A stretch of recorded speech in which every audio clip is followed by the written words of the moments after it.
Hello guys, तो आज मैं ले आया हूँ आपके लिए बॉडी बिल्डिंग की बहुत सारी नई अपडेट्स। तो स्टार्ट करते हैं फर्स्ट अपडेट से, भुवन चौहान की, जिनकी रिसेंट सैन फ्रांसिस्को विन के बाद और भी नजरें उनकी तरफ घूम चुकी हैं और लोगों ने उन्हें और भी ज्यादा सीरियस लेना शुरू कर दिया है। ये देखिए टैरिक एल गंडी, जो ओलंपिया के और कई सारे मसल प्रो कॉन्टेस्ट के भी जज रह चुके हैं। उन्होंने भुवन की इस जीत के बाद क्या कहा। ये one of the most dangerous athlete हैं जो फर्स्ट कॉल आउट को टारगेट करेंगे। इनकी large clavicle bones men's physique category में सबसे बड़े एथलीट्स में से एक हैं और अब भुवन अपने फ्रेम को भी काफी फुल कर चुके हैं और भुवन की बैक में अब काफी डिटेल्स देखी जा सकती हैं और इनकी बैक की विड्थ भी पहले से ज्यादा इंप्रूव्ड है और भुवन को उनकी विक्ट्री के लिए कांग्रेचुलेट भी करा। तो गाइस, इट्स अमेजिंग कि भुवन और अली अब स्ट्रांगली कंसीडर करे जा रहे हैं। उनकी पॉपुलैरिटी बाहर भी बढ़ रही है, तो ये चीज आई थिंक और भी एथलीट्स को इंडिया में मोटिवेट करेगी और फिर ऐसे ही कई इंडियन नाम हम ओलंपिया जैसे स्टेज पर जाते हुए देख पाएंगे। आज की नेक्स्ट अपडेट हमारे पास है सैमसन डॉडा की 9 वीक्स आउट फिजिक अपडेट। और सैमसन अपनी हर एक नई अपडेट के साथ लोगों को अमेज कर रहे हैं। इन एक लास्ट पोस्ट के अकॉर्डिंग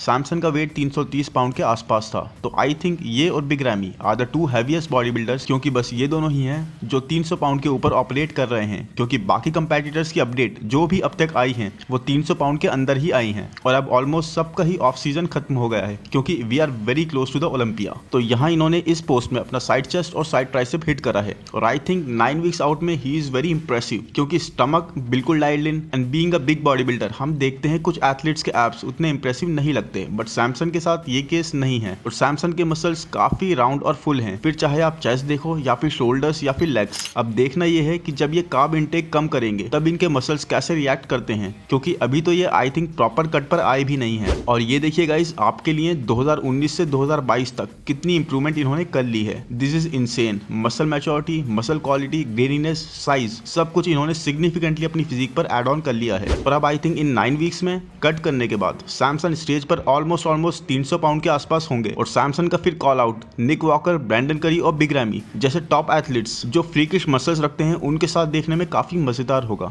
स्पेशली इयान वलेर, क्योंकि इयान की फिजिक में इस साल हमने जो इंप्रूवमेंट देखी है वो बियॉन्ड इंप्रेसिव है। With the sheer amount of size Ian has added to his frame, वो बहुत ज्यादा फ्रीकी लग रहे हैं। और अब जैसे हम ओलंपिया के करीब आते जा रहे हैं, ऑलमोस्ट सब एथलीट्स अपनी नई फिजिक अपडेट पोस्ट कर रहे हैं और निक वॉकर भी उनमें से एक हैं। और आई थिंक निक ने सिर्फ साइज ही इंप्रूव नहीं करा, बट निक को लास्ट ओलंपिया से ही उनकी ब्लॉकी वेस्ट के लिए क्रिटिसाइज जो करा जा रहा था उस पर भी निक ने काम करा है, क्योंकि अपने ब्लॉकी स्ट्रक्चर की वजह से निक कुछ पोजेस में तो स्पेशली क्लियर वीक लगते थे। लेकिन अब इस साल हम देख रहे हैं कि निक की वेस्ट 9 वीक्स आउट में ही काफी इंप्रूव लग रही है in terms of thickness and size, and जो फुलनेस और 3D लुक निक के मसल्स में आता है वो तो एक डिफरेंट लेवल का है। जो 3D मसल्स निक के लगते हैं उसमें तो इन्हें बहुत मुश्किल है मैच करना। 2021 निक के लिए बहुत सक्सेसफुल ईयर था। फर्स्ट ईयर में ही एज अ प्रो निक ने आर्नोल्ड क्लासिक और न्यूयॉर्क जीत लिए और फिर ओलंपिया डेब्यू में ही 5th प्लेस करा, जो अपने आप में ही बहुत बड़ी अकॉम्प्लिशमेंट है एंड जो इनके अराउंड हाइप बनी हुई थी उसे पूरी तरह से बनाए रखा। अब इस साल निक काफी इंप्रूवमेंट करके आ रहे हैं वैसे तो प्लेसिंग तो आई थिंक ये इंप्रूव कर सकते हैं, बट बिग रैमी को हराना is going to be really tough. और गाइस, डायरेक्ट से वैसे तो कई टॉप एथलीट्स और फैंस खुश नहीं है और रीजन है सिर्फ इस तरह से बिना कंपीट करे हुए उनको ओलंपिया की ओपन कैटेगरी की क्वालिफिकेशन का मिलना। लेकिन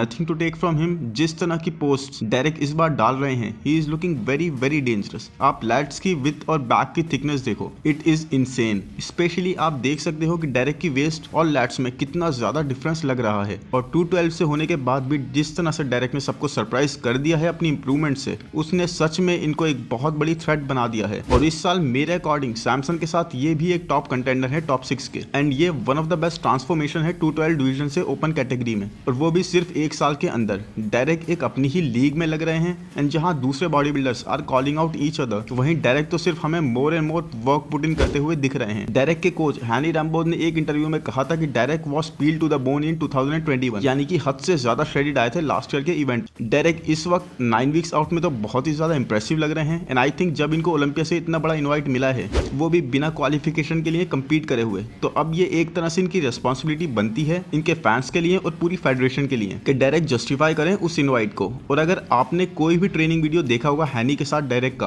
तो आपको पता होगा कि हैनी इनको कितना ज्यादा पुश करते हैं। इवन कई वर्कआउट्स में तो ही ऑलमोस्ट पासेस आउट एंड कहते हैं अब नहीं होगा, बट हैनी का ट्रेनिंग स्टाइल है ही ऐसा। तो आई थिंक ये बिल्कुल जबरदस्त आएंगे इस बार ओलंपिया में, लेकिन हार्डी और विलियम के सामने डायरेक्ट कैसे लगते हैं ये देखना सबसे ज्यादा मजेदार होगा, क्योंकि ये दोनों ही डायरेक्ट की तरह 212 डिवीजन से बिलोंग करते हैं और एक बहुत बड़ा नाम ऑलरेडी बना चुके हैं ओपन डिवीजन में। और गाइज माइकल डबॉल वो एथलीट हैं जो काफी अंडररेटेड रहे हैं एक लंबे टाइम से और इन्हें कभी भी सीरियसली नहीं लिया गया, लेकिन एकदम से इन्होंने बहुत स्ट्रांगली एक अपनी प्रेजेंस फील करवा दी है आर्नोल्ड यूके में इंसेन कंडीशन फिजिक के साथ वेस्ली जैसे एथलीट को हराकर, जो एक बहुत ही क्लासिक फ्रेम रखते हैं।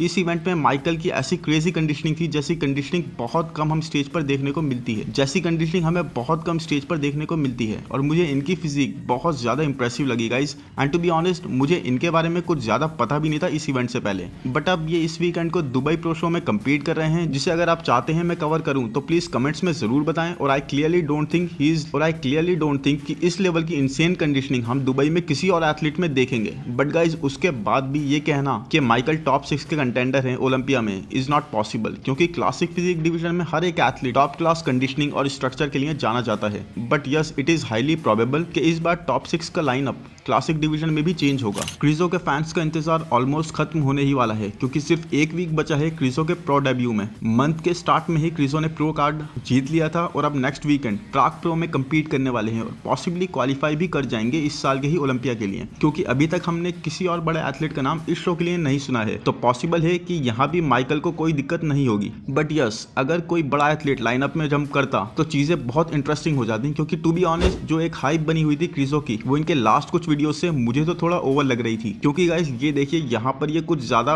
इतने इंप्रेसिव तो नहीं लग रहे हैं जितनी इनकी बात हो रही है कि अलग ही स्टैंड आउट हो। Yes he has huge muscles and everything, but एक जो बोला जा रहा था कि क्रिजो एक बीस्ट है, तो ऐसा कुछ यूनिक फैक्टर मुझे तो सच में अभी तक नहीं लग रहा है। क्योंकि निक वॉकर, ब्रेंडन करी या फिर William Bonac they are all crazy good, और ऐसा कोई एक्स फैक्टर जो क्रिजो को क्लियरली डोमिनेटिंग बना दे इन एथलीट के सामने, ऐसा तो क्लियरली नहीं लगता। अगर कॉल आउट भी होगा तो it is never going to be one sided, और इन सब एथलीट्स को क्रिजो ने अभी तक फेस भी नहीं करा है। They are all mass monsters too. तो ये देखने में बहुत ही मजेदार होगा कि एक्चुअल में इन टॉप एथलीट्स के सामने खड़े होकर हाउ ही परफॉर्म्स, तब पता लगेगा इनके एक्चुअल पोटेंशियल के बारे में। अगर आपको वीडियो पसंद आ रहा हो तो वीडियो को लाइक कर देना, चैनल को सब्सक्राइब कर देना, और अब आगे चलते हैं नेक्स्ट अपडेट पर। नेक्स्ट बहुत ही इंटरेस्टिंग एंड इंपॉर्टेंट अपडेट है, क्योंकि जे कटलर से रिलेटेड है। और अभी रिसेंटली ही जे ने एक कोलैब करा था यूट्यूब पर लेक्स लिटिल के साथ, और वहां जे कटलर ने पोजिंग करी थी। तो बेसिकली इनिशियली जे का ये प्लान नहीं था कि वहां पे पोज करें, बट आपको पता है ऐसा जब भी कोई लेजेंडरी एथलीट आपके साथ हो तो आप चाहते हो कि ऐसा कुछ हो ताकि आपका चैनल और ज्यादा पॉपुलर हो जाए। लेकिन जे कटलर ने लोगों का ये रिएक्शन एक्सपेक्ट नहीं करा था। But guys he is near his 50s and look at his shape, बहुत अमेजिंग शेप में है ये अभी भी। 99.9% लोग in their 30s can't look like that. पर फिर जे ने अपने यूट्यूब चैनल पर बताया कि उनका कोई प्लान नहीं है अब कम्पीट करने का, not even in masters Mister Olympia. But Jay ने यहाँ बताया कि इस वक्त उनका गोल है अपने 50th बर्थडे तक अपने बेस्ट शेप में होने का, जैसे वो 2013 में हुआ करते थे, और इवन सेम उस टाइम पीरियड की वेट रेंज में भी आने का। और उसके बाद अगर he feels good and confident अपनी फिजिक को लेकर, तब वो गेस्ट पोजिंग वगैरह करने को कंसीडर करेंगे। तो 2013 में जे का वेट था around 240 pound. But guys 240 pound in the age of 50 एक काफी ज्यादा अच्छा वेट है टारगेट करना। लेकिन अगर उसके बाद जे कम्पीट करते भी हैं तो it is going to be really good and easy for him, cause over 50 240 pound के आसपास आई डोंट थिंक कोई और कंपेटिटर होगा जो इतना ज़्यादा कंपेटिटिव होगा। तो गाइस बात करते हैं एक बहुत ही इंपॉर्टेंट टॉपिक के बारे में। क्रिस बम्स्टेड और इयान वलेर दोनों ने ही मिलकर एक रीसेंट यूट्यूब वीडियो में बताया कि अब ये दोनों एक साथ में काम नहीं कर रहे। तो बताना चाहूँगा इयान क्रिस को ओलंपिया के लिए कोच भी कर रहे थे, और 3 टाइटल क्रिस ने इयान की कोचिंग के अंदर ही जीते थे, और साथ ही इयान एक ओलंपिया के एक्टिव कंपेटिटर भी हैं। और मैंने एक वीडियो में आपको पहले भी बताया था कि there is a huge chance Ian is not training Chris. तो देखिए वही सच भी है, और इस स्प्लिट का रीजन दोनों ने जो बताया दैट मेक्स परफेक्ट सेंस। तो क्रिस को ओलंपिया के लिए प्रिपेयर करना और साथ ही अपनी ओलंपिया की प्लेसिंग इंप्रूव करना दोनों ही काफी अपीलिंग काम है, and they take a lot of energy and give a lot of stress, और दोनों ही चीजों के लिए प्रॉपर टाइम और कॉन्सेंट्रेशन चाहिए।